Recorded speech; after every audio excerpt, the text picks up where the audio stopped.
Wheel-to-wheel racing is why we love Formula One. We love drivers pushing each other to the limit, fighting fairly to get ahead.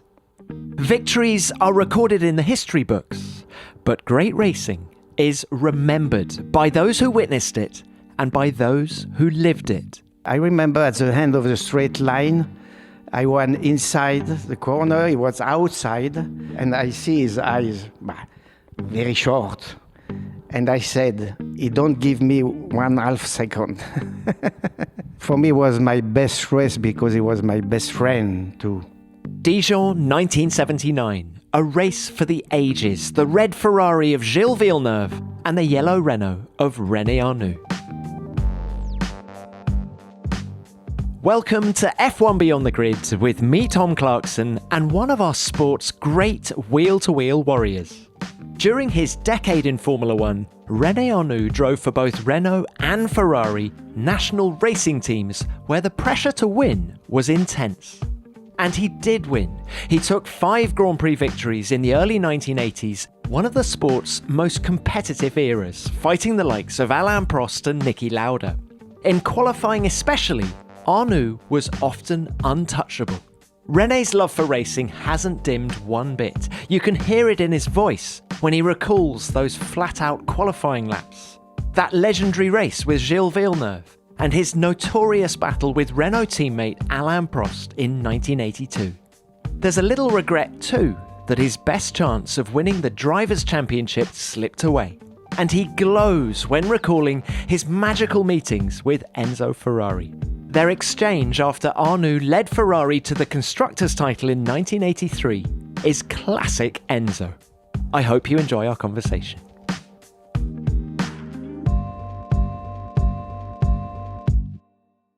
René, it's fantastic to have you on the show. Thank you for having me because, of course, we are at Lake Garda in Italy. Absolutely stunning setting. Thank you for coming. You coming in Garda Lake. I am very happy to see you in this beautiful place. I like in England, but I prefer here. How long have you lived at Lake Garda? I spend 60% of my time in this area. I find this area in '83 when I was driving for Ferrari. For me, it was amazing when I see this place.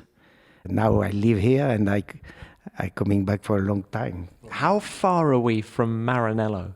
Where you go fast in 45 minutes. Okay. And how long would it take me? Half an hour more. Let's start our chat by talking about some of the defining moments in your Formula One career. And let's do it in almost chronological order. So Dijon 79. It is your first podium finish in Formula One, and I think people remember the last few laps, don't they? When you were battling Gilles Villeneuve for second place. Yeah. How do you remember that battle with Gilles? I remember that he was my best friend in Formula One at this time. I know Gilles very easy. When I start in Formula One, Gilles we speak all together, and he said, René, you come to eat Italian food with me in Ferrari, and the next day on Saturday he go to eat French food in Renault with me. Each Grand Prix was the same, and Alain is the guys. He was very strong guys, very interesting, very simple. For me, Gilles was not a racing driver, Formula One racing driver. He was acrobat. He was always on this part and this part, but he find a middle at each time. He said to me one time, René, if you have a steering wheel and the brake, it's possible to do something always. And during this Grand Prix, I start very low because it was possible to broken the clutch at this time. And at the end of the Grand Prix, 8 laps before the end, I am very fast, and I was behind Gilles, and we start the war at 5 laps before the end. It was dangerous, but I think with Gilles, he was less dangerous because he know me very well and I knew him very well. And we start with this war, and I tried to finish second, and he tried to finish second. I finished third. Anyway, for me, it was my best race because he was my best friend too. I remember Gilles, the person, the guys. And I remember at the end of the straight line, I was inside the corner, he was outside, and I move my eyes, and I see his eyes very short. And I said, he don't give me 1/2 second. And he says the same. Is there any other driver on the grid that you could have had that battle with? No, only between Gilles and me was possible. Because you trusted him? Because I know very well him, he know very well me.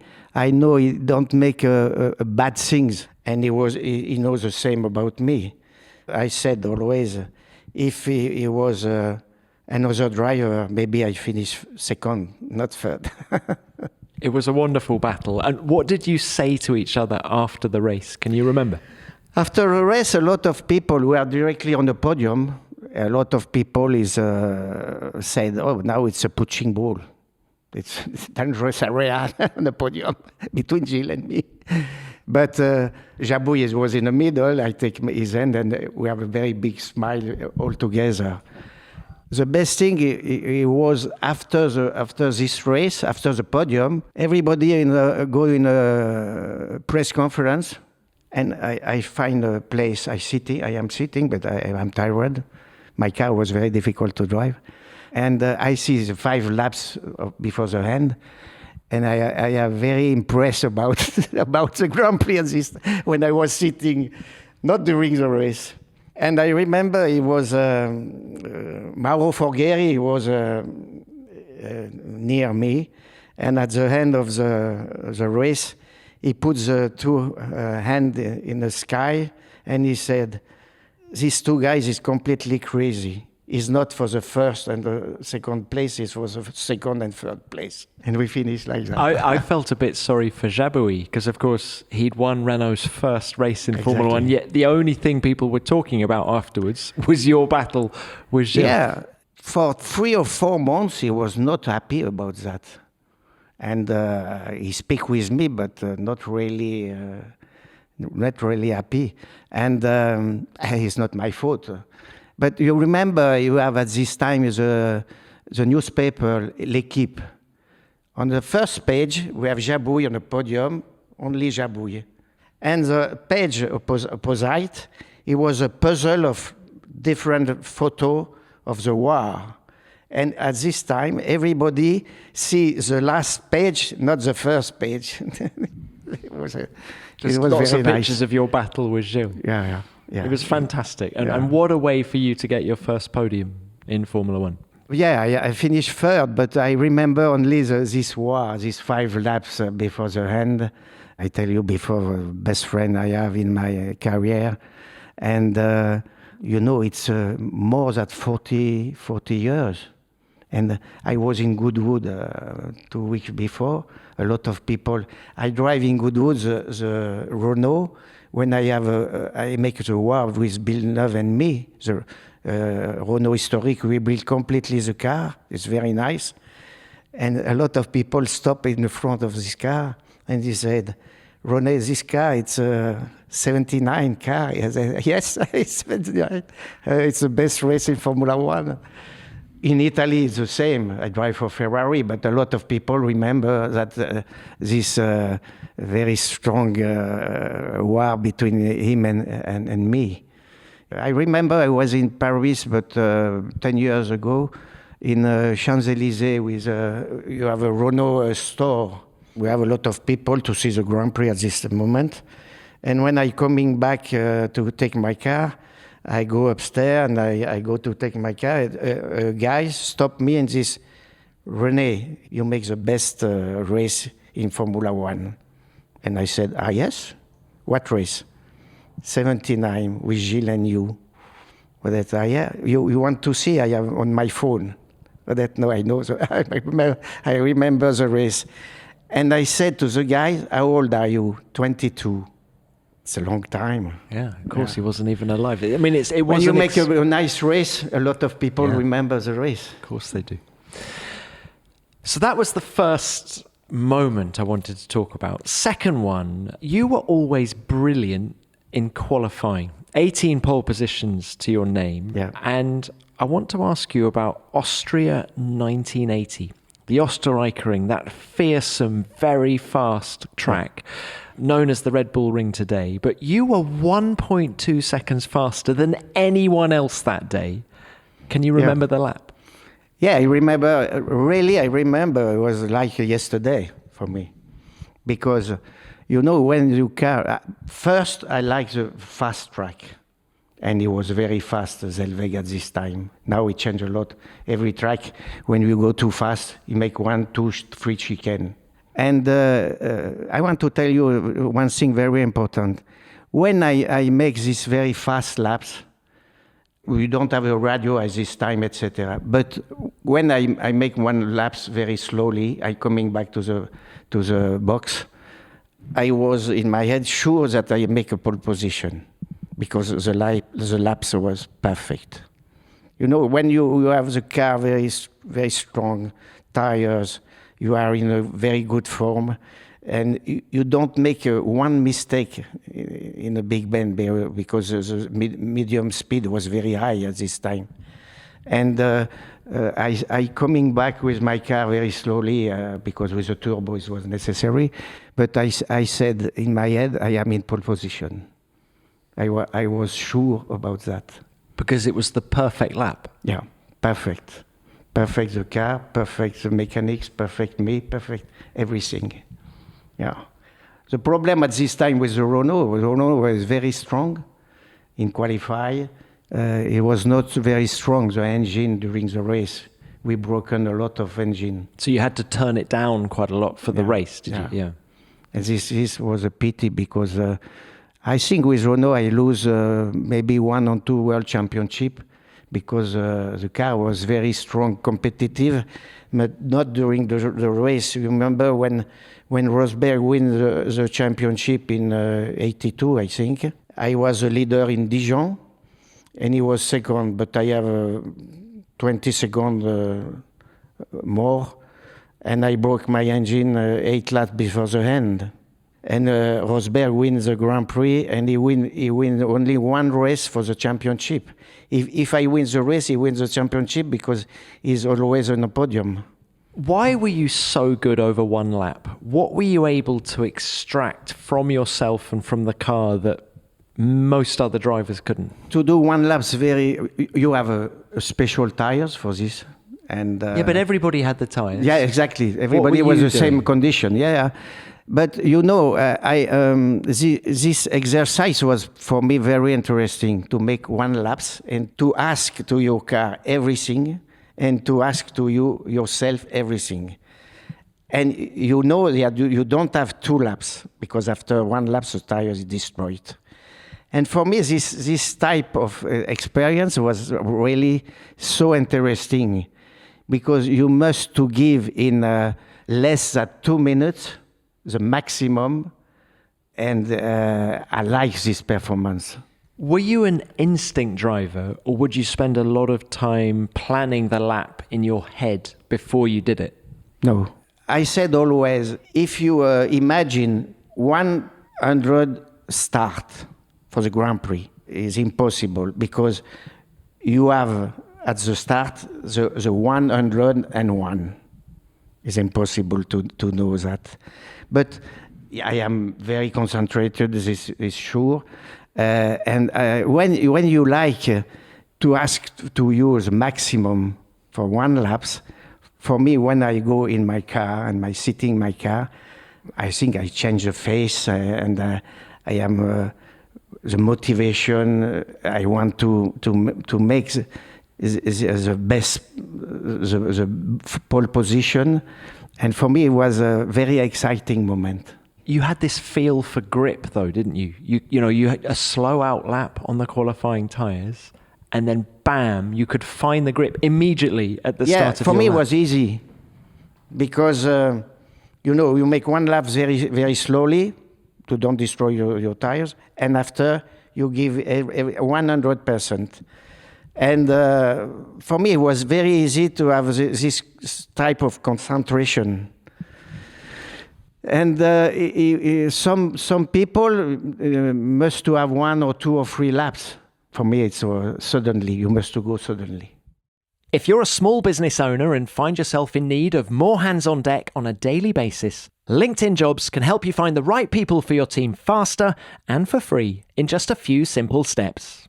Creating a free job post on LinkedIn Jobs takes just minutes. My top tip is to ensure you make your post clear and concise and tailor it to ensure you're targeting the best people by making full use of their built-in tools like screening questions to highlight required skills and qualifications. And when you're done, don't forget to add the purple #hiring frame to your LinkedIn profile to let your network know that you're hiring so they can help spread the word too. With LinkedIn Jobs, you can tap into the world's largest professional network of more than 810 million people. It's no wonder small businesses rate LinkedIn Jobs #1 in delivering quality hires versus leading competitors. LinkedIn Jobs helps you find the candidates you want to talk to faster, and you can post a job for free. Just visit linkedin.com/grid. Again, that's linkedin.com/grid to post a job for free. Terms and conditions apply. French Grand Prix 82. Alain Prost is your teammate at this point. Is it fair to say that 81 had been a hard season for you at Renault, and then in 82 you come back stronger? Is that fair? I am not stronger. I am the same. The victory depends also a lot with your team. If you have a good car or not a good car. At this time, Renault was very strong, but reliability was not strong. And we lose the championship for 2 years. But the race was like that in my... first time you have only 16 races. It's very short. The point very, very low. And, when you have a possibility to win, you must to win. When you don't have a possibility to win, you must to finish second or third, or to take the point for the championship. Well, René, I just need to explain what it was like going into the French Grand Prix in 82. You were on pole position, another brilliant pole from you. There was a belief on the Renault pit wall that you and Prost had an agreement before the race. First thing, very important. My contract and the Prost contract is 1-1, not 1 and second driver. Renault doesn't ask me nothing because I have 3 years before, very nice. The second thing, is near my birthday, the Grand Prix. I am born the 4th July. And my car was perfect. The difference between Prost and me on the World Championship was very low, not very high. And we are in the middle of the season, not at the end. We start the Grand Prix, and after Saturday, we have 3 times or 4 times, I don't remember, a meeting with Larousse, Prost, and me. And Prost said, if you are leader of the race, and I am second, you give me the first place. Why? Why did Alain want that? Because he said I have some point more on a world championship. And when he asked me this 3 or 4 times, I don't remember, I was smiling. No answer.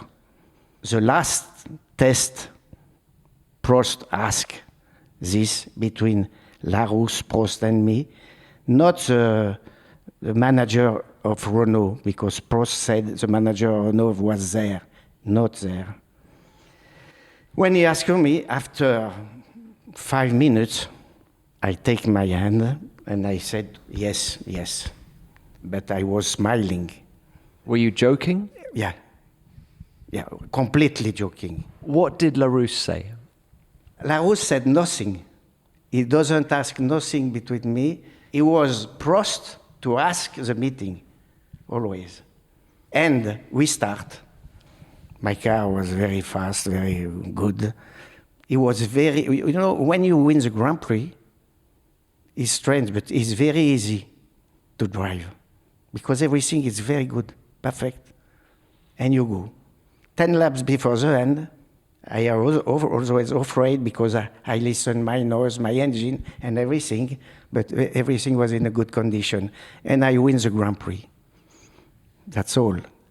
After the Grand Prix, Bernard Arnoux was the president of Renault and of Renault Formula One, and Gérard Larousse and me was so happy. And I started with Bernard Arnoux to Paris with a private jet because you have a airport near the track. You arrive to Paris. You go directly with a saloon car in Renault in the Champs-Élysées. We make a big night, very big night, because this day Bernard Hinault, you know Bernard Hinault, he wins the Tour de France, and he was there also. And we finished the party at 7 o'clock during the day, in the morning. Everybody of Renault was very happy. Bernard Arnault, Larousse, all the mechanics, compris the mechanics of Prost, was very happy also. But Alain was not there. If he make a mistake, it's not my fault. Did you and Alain ever talk about this afterwards? With Alain? It's impossible to speak with him. No. I have nothing to explain. I am the same contract. We are in the middle of the championship. And why I must to give my place? If you want to arrive at this level before, you must to win. At the last race, it's impossible for me to win the World Championship. But it's possible that, for example, Prost has a possibility. I help the other driver because I work for a big constructor. But if I have possibility to win, I try to win, especially the World Championship.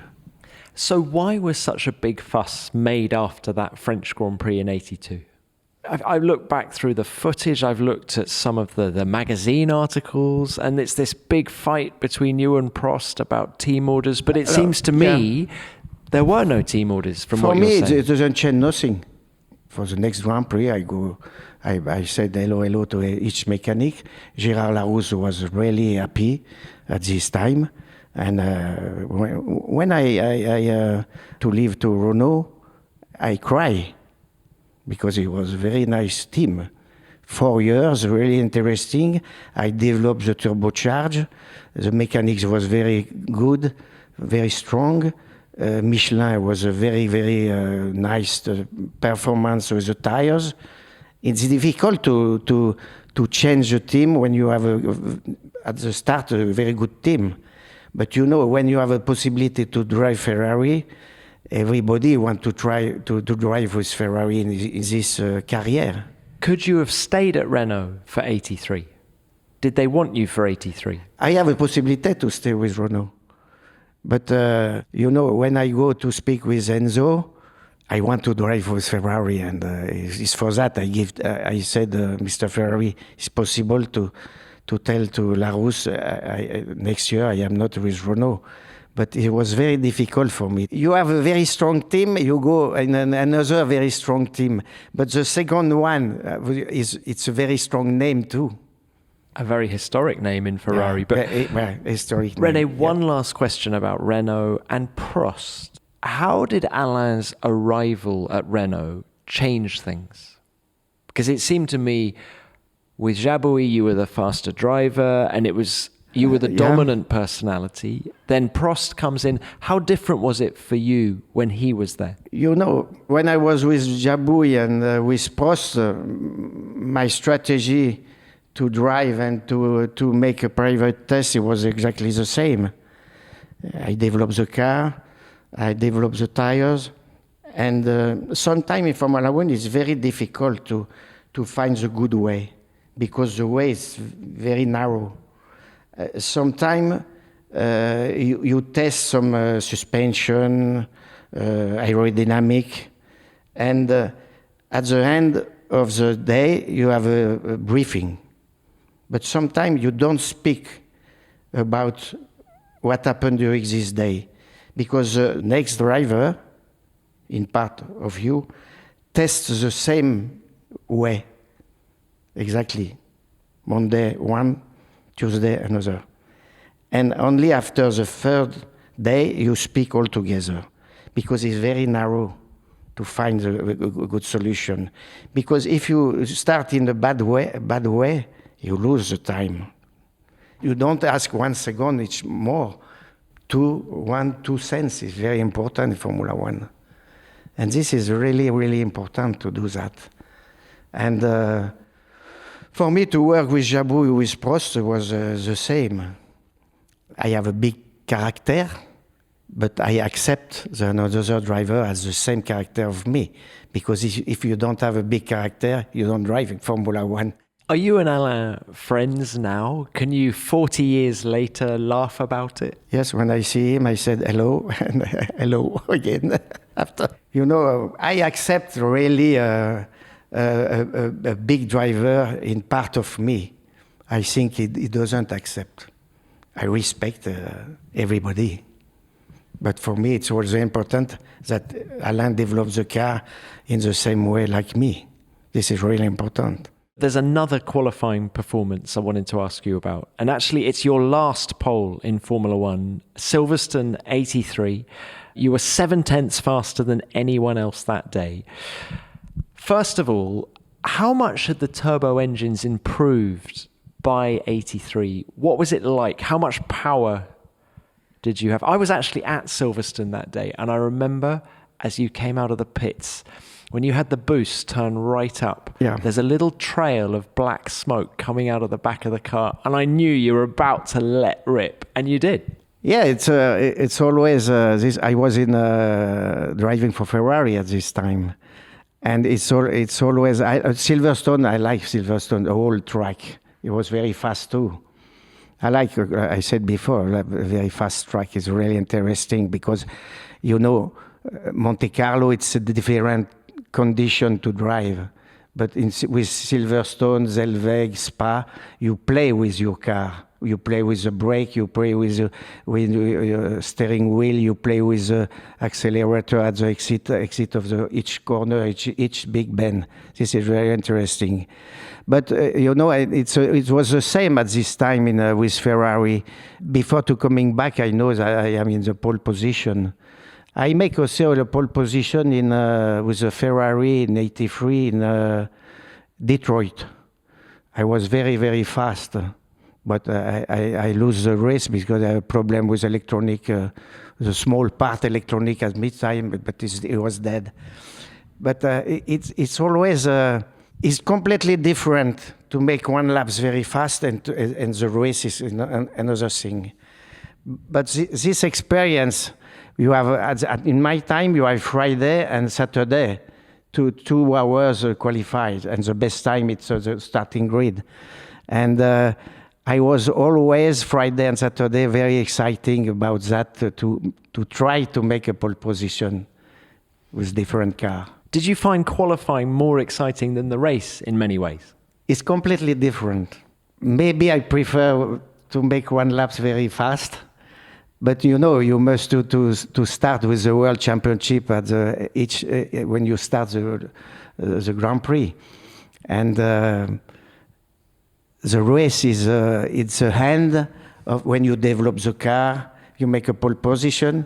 If you make a pole position, it's a good start because you have a good car, you have a good performance, good tires, you are in a good form, and it's possible to win the race.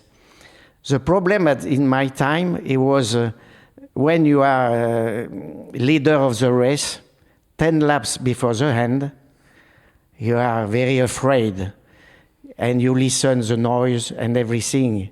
If the car is perfect, if the car is good, in a good condition, if you finish the race.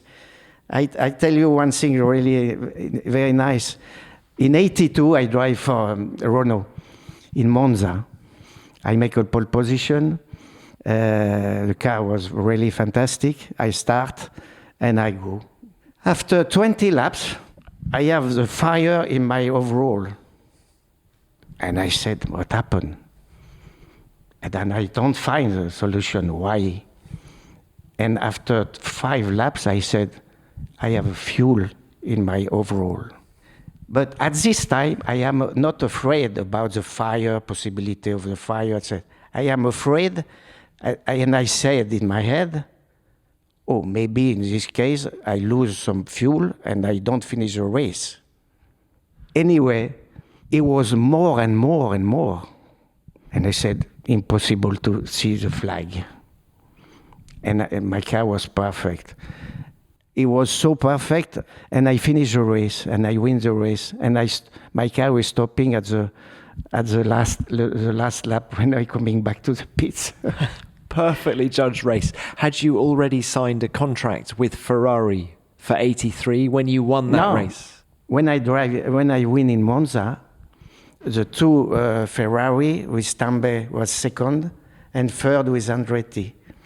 When I coming back to Paris with Gérard Larousse, manager of Renault, I was to fly with him, and he gave me a newspaper Italian. He was writing 3 Ferrari racing driver on a podium, because I signed in June of 82 with Ferrari. You signed in June, very early. No, I don't sign. I have a meeting with Ferrari. I take my Zen. He said we start together in 83, and I signed 2 months after. But it was so exciting to have this. Because why? Because after the Saturday practice, official practice, I am in pole, and Ferrari said always the new driver for the next time. And everybody knows that in 83 I was with Ferrari. And the newspaper, 3 Ferrari racing driver on the podium. So Larousse already knew that you were going to Ferrari before he saw L'Équipe? Yeah. Yeah, he knew already. Okay. Yeah. Wasn't the first he heard Everybody was because after the official practice, everybody knows that I started with Ferrari in 83. Because the commentator Enzo said always the new driver of the Scuderia after a Saturday official practice. But it was so nice. I have a good feeling with Larousse, with everybody. And because when I start to drive for Ferrari in 83, Enzo said to me, René, nobody knows that you are in 83 with Ferrari, and we speak about that after Monza, after the official practice.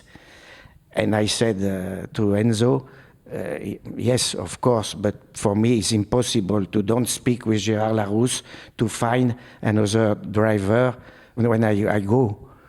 And he said, okay, it's a good question, René. Gérard Larousse, it's possible that you give this information. Can we talk some more about your negotiating with Enzo Ferrari? So you go there in June 82. What happens when you arrive in Maranello? You know, Marco Piccinini called me and he said, Mr. Enzo Ferrari want to speak with you. If you have a call about Mr. Ferrari, is not to see the new car, especially when you drive for Renault. And I don't know where I am, but it was possible I make a running to Maranello directly. And we give me an appointment. And I was so exciting to go to Ferrari. Could you speak Italian at the time? Yes. Okay. Yeah. So and you could deal with him directly? We speak during the meet in Italian completely. You know, I am very, not afraid, but you know, you have, for me, he's the best man in the world. He built a very sport car, Formula One, Le Mans, everything is running, Ferrari is running in each part of the world. And Enzo sees that I am not afraid, but like for Christmas. And he said, René, Ferrari, it's a big house, but it's very narrow between the people. I was much better after that. And we speak about a lot of things, not Formula One. At the middle of the meet, he said, René, you are here also to speak about the future, what is possible to do together. And now, at this time, we start so everything. He explained to me the future of Ferrari, to develop the car for 83. He asked for me what happened with Renault, because I make an engineering school, and you want to know Renault, the what development. Secrets you could take. Yeah. But it was really interesting to do that. And after we speak about the contract. Did you tell him in that first meeting how much money you wanted? Yeah. When you're talking about money, does he just go, yes, that's fine? Or is it a negotiation? Did you go in high expecting him to Ferrari, agree? Enzo doesn't want to pay more the driver. But I asked my condition, and I asked also for my travel and everything. And after at the end of the this meeting and meet, we go up. I take his hand. He says, that's all. No signature this day. And he said, now you go to your manager or to your lawyer. You sign the contract in 1 month or 1 month and a half. But for me to start in this condition is the best. Now you have a contract like that. If the team is not happy, you find always a solution to go back. And everything that you agreed over a handshake in that first meeting was what was in the contract? Yes. And during this meeting, I don't want to have a manager with me, a lawyer with me, because he was amazing to speak with him, and I was to stay only between Enzo and me, this first contact. That's all. I can see it's a very special memory for you. Yeah. For me, it was one of the best moments in my life. To take his hand and to say, I stay with Ferrari in 83, 5 and 3. Incredible. And then you had a good lunch. Yeah, fantastic lunch. When I was driving, in my time, you have a possibility to drive as you want, private test. And in Fiorano, you make a lot of laps each week. And when I was driving, it was I take one house very near Ferrari because I was living in England at this time, but the travel was too high. And I stay in this area some time. And when I was running, at 11 o'clock in the morning, Dino, he was the chauffeur of Mr. Ferrari, go to see me. He said, René, Mr. Ferrari has a pleasure if you have a possibility to eat with him, to have a lunch with him. And I said, the pleasure is not for Enzo, it's for me. I am in a lunch. No matter how prepared you might try to be when it comes to your finances, many of us have probably been in a situation where you've been thrown a curveball and an unexpected expense lands in your lap, leaving you wondering how you're going to pay for it. That could be an unexpected bill or house and car repairs that take you over your monthly budget. Dave can help take some of that financial anxiety off the table when you need it most. Dave is the banking app that can help give you up to $500 instantly with extra cash. There's no interest and no credit check needed, and the app is incredibly simple to use, leaving you with the headspace and the money to finally tackle those expenses that have been causing you stress without any hang-ups. Millions of people have already downloaded the Dave app to get the financial relief they need with extra cash. So if you're in a pinch, download Dave and think of it as a helping hand from future you. Download the Dave app from the App Store right now. That's DAVE. Sign up for an extra cash account and get up to $500 instantly. And for terms and conditions, go to dave.com/legal. Instant transfer fees apply. Banking provided by Evolve. Member FDIC. Future you will thank you. René, when you joined Ferrari in 83, did you feel that you were replacing your friend Gilles in the team? No, because when I was my appointment with Enzo, I don't know which driver I drive in 83 with Ferrari. Gilles is dead in front of me in Zolder. I was 20 meters less. I stopped my car and I go to see he was dead. You know, when I go to Ferrari, I go really to sign with Ferrari. And I don't know if it's if it was Gilles, for me it was good. But if it was Gilles or Pironi or another guy, for me it was the same. The best thing it was to drive for him. Mm-hmm. And I remember when I put my ass the first time on I see the horse in the middle of the steering wheel. And I said to the horse, we are all together now. Your helmet, such a simple white helmet. Exactly. There were so many extravagant helmet designs in your time. Why the white helmet? I decide this because if you see the driver now in Formula One, nobody said with the helmet is Norris, it's impossible. And I said I made one color with two lines light with my name. That's all. And you know, Senna, yellow, Lauda, red. One helmet very nice for me was a Graham Hill helmet, and the son takes the same helmet. Yeah, Damon has it as well. Yeah, exactly. This is nice because you said not is not the Brabham, the Renault. It's Graham Hill, it's Lauda, it's Rosberg. At this time, it was more simple, except some people. And I don't want to have an helmet too much complicated.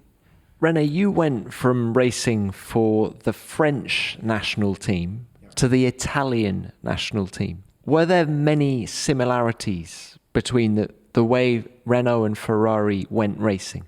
It's completely different. When I race, I win the first Grand Prix or another Grand Prix with Renault, the people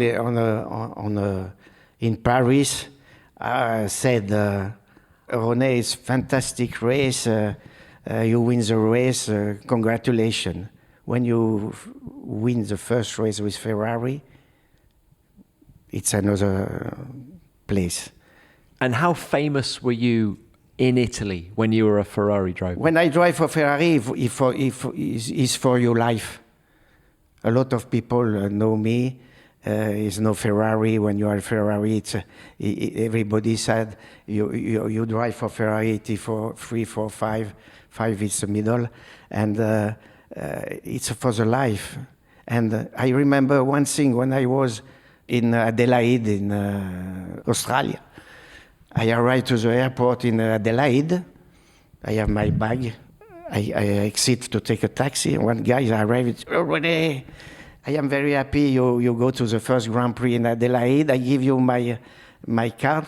And I have a pizzeria. You go with all your mechanic to eat in my pizzeria. Hello, I said to the mechanic, you want to go to eat with the... Oh, yes, we go all together. It was a very, very big area. And the guy was really exciting to pay for everybody this lunch. You stayed in contention for the world title in 83, right down to the end of the season. Nearly won the world championship. How disappointed were you that it didn't happen? I was really disappointed in Detroit. I make a pole on Friday, Saturday. My car was perfect. I make a very good qualified. The difference was me and the second one is very high. And I was a leader of the race, and 8 laps before the end, my car stopped. At this race, I have lost the world championship. And I said to me, it's really a pity to doesn't win very easy in this Detroit, because for my world championship, if I win this race, it was difficult for the other guys to win the World Championship. I know when you go in Calami at the last races, my car and the Renault also was not so competitive compared the Brabham of Piquet. Prost has a big problem with the engine. I have the same problem with the engine. And Piquet wins the World Championship. But I don't lose the World Championship in this case. I lose in Detroit. Was Enzo Ferrari disappointed that you'd lost the Drivers' Championship? Because the team won the Constructors' Championship that year. And everyone says to me, for Ferrari, that's the only thing that matters. I remember one thing with Enzo. Enzo said to me, René, you bring to me the World Championship of the constructor. And for the World Championship with the driver, it's your problem. It was so nice because I don't like, at this time, we have a lot of private tests with the two people driving the car. And if you have not a very strong driver, if you run on some track, old track, 1 second or 1 second and a half less, you don't find the problem. You don't find the problem of the gearbox, engine, brake, suspension, and you must have two very strong guys. On a starting grid, at this time we have 26 cars, and we have 25 enemy. Rivals. 25, that's all. But everybody must to know that, especially when you have a contract, not first and second driver. You start and you try to win. You know, in my passion, when you start in go-kart, you must to win. Because if you don't win, you stay home. When you start in Formula Renault, European Championship, I win in 73, you must to win. If you don't win, you go home. When you go in Formula 2, you must to win. Each time, if you win, you have a possibility to go upstairs. Let's talk about 85, if we can. You did the first race for Ferrari. You finished fourth. From the outside, it looks like everything's going okay. And then suddenly it stops. Yeah. Why? I don't give you the answer. Everybody asks. I have some journalist Italian, he asks the same question 2 months before. But I tell you only one thing. I stay in a very good, fantastic position with Enzo. Throughout? No mistake between him and me. Okay. It was always the same after. When I was starting in 83, I win the first Grand Prix in Canada. And before I have a pole position, I make a good race, I broken the suspension, gearbox, engine, etc. And in Italy, I was dead. When I come back to Canada, I was the best, the top Deified. in the world. So you stop with Ferrari after one race, but you do come to Imola that year, and you were seen in the Brabham pits. Did you nearly race for Bernie? Yeah, but you know, after my break with Ferrari, strong break, I decide completely myself to stop for 85. I have no problem to go to drive for another team because Ferrari said to me, if you want to drive during the season 85, you have a possibility. But I said, no, I stop it completely. Some people call me and they said, you go to drive for me. I said, no. If you want to, for next year, 86, you call me at September of 85. And I decide to stop completely, to stay outside of the Formula One for my batteries, personal batteries. Well, is that it? You were exhausted? When you have a big bang on your head. Bang on your head, yeah. With Ferrari in 85. I was not disappointed when I stopped with Ferrari. Did you miss racing in 85? No, because I decided to make this break. And Ligier called me also. René, I have two bad drivers. Is this problem? You must drive for me. I said, no, if you want, you call me. September, not now. Oh, so Ligier called you to drive in 85? Yes. Ah. Yes. And you said no? After two races after my break. No, I stopped completely. And at the time, were you thinking you may never race in Formula One again? Or did you always think just 1 year? No, I said if you have a possibility to drive in 86, I drive. Okay. And I was really happy in 86 with Ligier because the car, we have a Renault engine. It was very strong. Well, 86 with Ligier, you said you were happy. Yeah. Tell me a story about the start of 87 and Alfa Romeo. The team was planning the switch from Renault to Alfa. And I've been told that René Arnoux gets in the car and says, that engine is no good. Is that true? Yeah. Alors, the problem at this time, it was Ferrari and Alfa Romeo. He was in an area of Ferrari, Fiat, Alfa Romeo, and Ferrari. And Mr. Guidella, he was the president of Ferrari and president of Ferrari Formula One. And he doesn't like to have two teams in the same group. When I remember exactly, when I was in Imola to run with everybody, private test, before you go to Balocco on a private track between Milan and Torino. And on this private test, I make 1 kilometer, 600 meters, 800 meters, that's all. And the engine is broken suddenly. And the guys in Alfa Romeo, with 20 people, you don't have a possibility to make a very strong engine. About the performance and availability, it was impossible. When I was in Imola, the same. It was impossible to make 1 lap. And at this time, I think it's la RAI, Italian TV, making an interview. And we said, what happened, René? In this case, because it's impossible to make 1 lap. It's impossible to have information about the chassis, about the suspension, and because you don't have a possibility to run. But I don't tell bad things about that.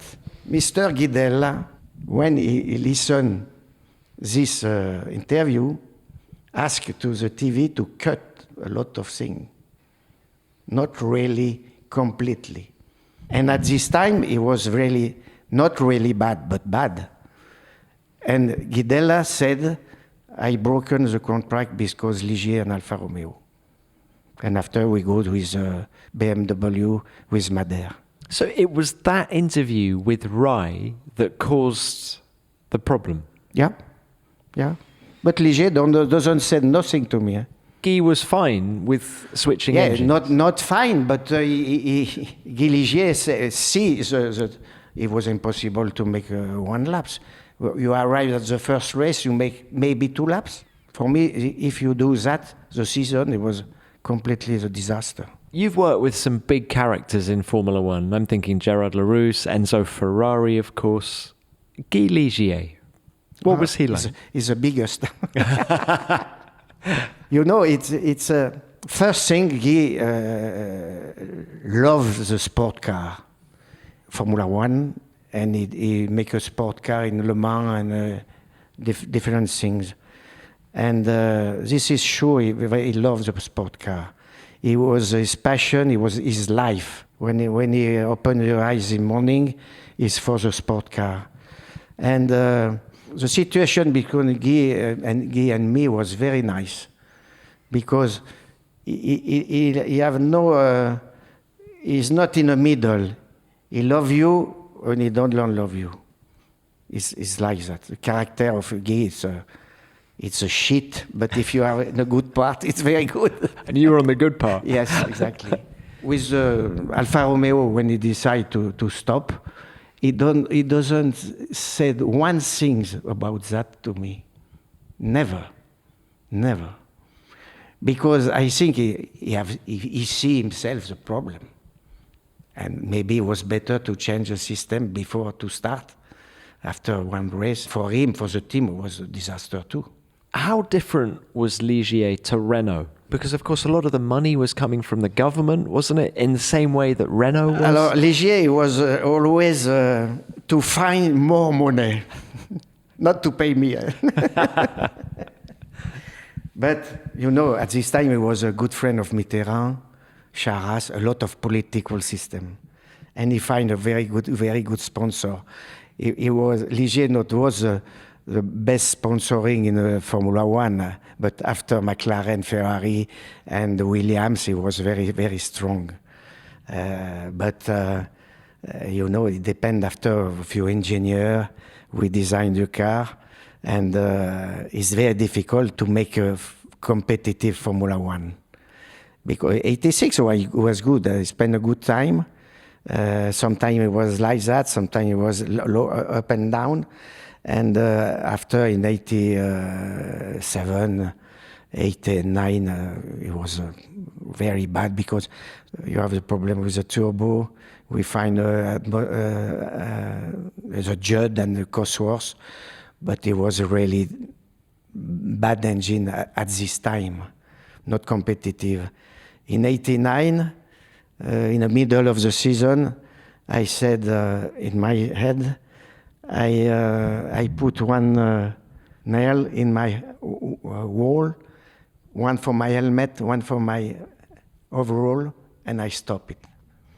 And I said to Ligier at the end of the June or Luglio, Guy, at the end of this year, I stop. And he said, no. He said, like that. No, 1 year before, you're more with me. I said, Guy, at the end, I give you the maximum at the end of this year. But at the end of this year, you must to find another driver to take my seat because I stop completely. Formula One is our passion, and we know that at the circuit no one is faster. But outside, there is a challenge coming towards us at a faster pace: climate change. At Santander and Formula One, we're convinced that together we can win this race. Hence, we're introducing the Santander X Challenge, Countdown to Zero. Countdown to Zero is a global competition for startups and scale-ups to help the motorsport world become more sustainable. And that's why we're looking for sustainable and innovative proposals that allow us to continue enjoying our passion while respecting the environment. Ideas that can improve logistics, promote net zero mobility, or offset the carbon footprint of Formula One. Think you can help? We'd love to hear from you. Register your idea at santanderx.com before the 8th of September and join us in this race. That's santanderx.com. When were you happiest in Formula One? I am really happy about my career, but it's not my first victory. I work with the people, mechanic, engineer, have the same passion like me. Renault, it was incredible because to develop the turbocharge, it was amazing at the start. Everybody in England said, no way. And after, everybody cried to have this type of engine. With Ferrari, it was fantastic because I spent during my career in each free team I drive a lot of time in the factory.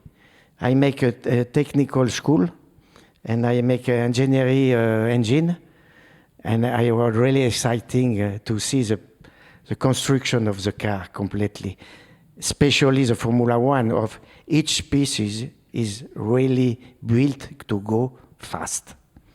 To drive after, when everything is controlled, you try to have a perfect car, but it's not really perfect every time.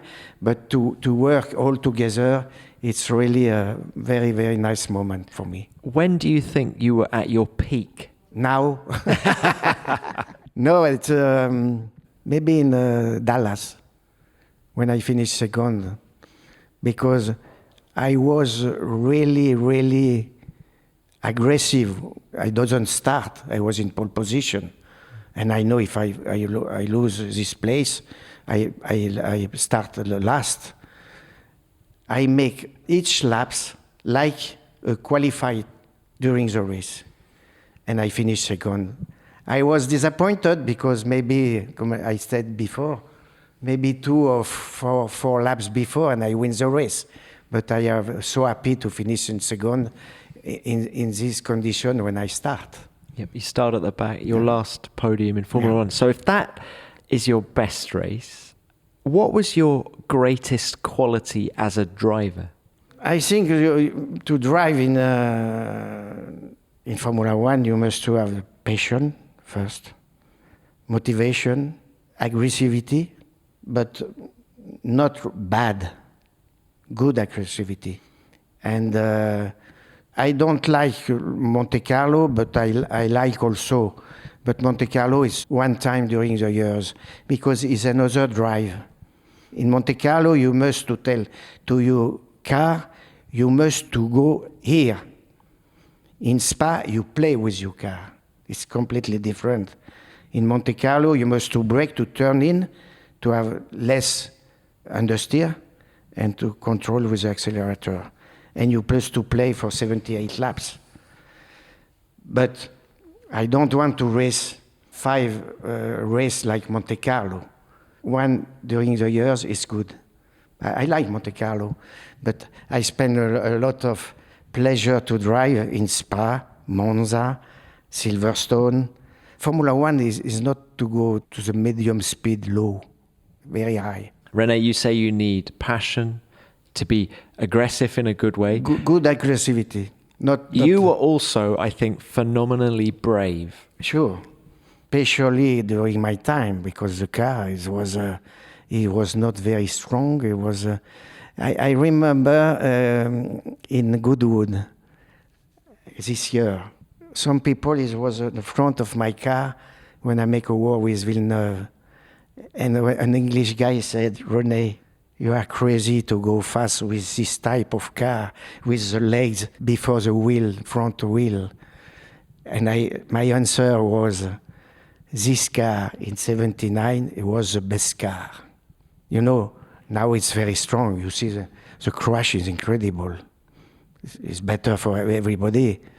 But I think the track now has too much area to go and to find another way, etc. Who do you think on the modern grid is most like you? I like Norris, I tell you before, because I think only on the TV, I don't know him, because he's very simple, he's very happy, and the car was very up and down. Huh? Sometimes it's fantastic, sometimes, but he's always happy.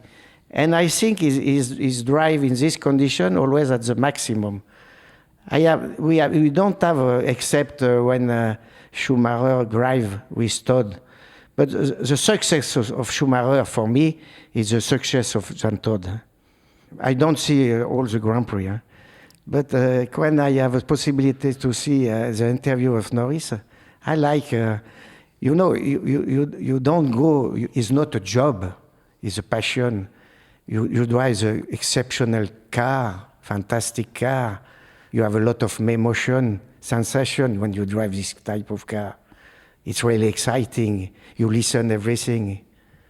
You have the hand between the floor and the tires when you drive. René, it's been so fantastic to have you on the show. Thank you very much for your time. Thank you to you, Tom. It's always a pleasure to speak with you.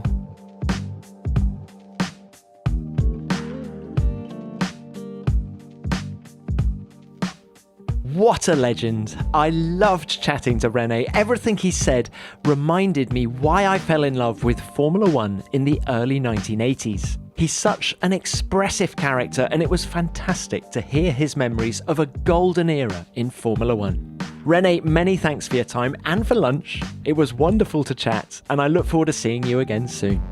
Now, please remember to send in your thoughts and stories on René. Were you at Silverstone in 1983 like me? What did you make of his battle with Villeneuve at Dijon? I'd love to hear from you. Which, of course, brings me on to what you sent in about Lando Norris after last week's episode. There is so much love out there for Lando. Let's start with this from Melam Abed. I'm sure that Lando's first victory will be very soon. He He doesn't have the best car on the grid, but he's a great driver, and thank God Tom and F1 Beyond the Grid are back from vacations. Every Thursday, I look forward to listening to the podcast. Well, apologies for the brief holiday, Mellum, and thanks for your thoughts on Lando, and I agree with you. His first win will come very soon. Next up, it's Sarah Jones. Great episode of Beyond the Grid with my driver, Lando Norris. Really enjoyed hearing Lando talk about improving himself in order to develop and also to win. And it's only a matter of time before he does that, and it'll be all the sweeter when it happens. Thanks, Sarah. And that's exactly the point Lando made in the podcast. Having put all of the hard yards in, that first win will taste very sweet indeed. Last, let's hear a few words from Kazu Okuda. Great to hear Lando Norris again. He's grown so much since his episode in 2020, and I really respect his realistic expectations and timelines for McLaren. He never criticises nor blames others, but is still very honest. I can see why everybody gravitates towards him. Well, so can I, Kazu, and thanks for the note. Lando has an infectious energy about him. He's a brilliant person, quite apart from his ability in a racing car. We'll leave it there, but thank you to everyone who wrote in. I really love hearing from you. Now, what are you listening to next?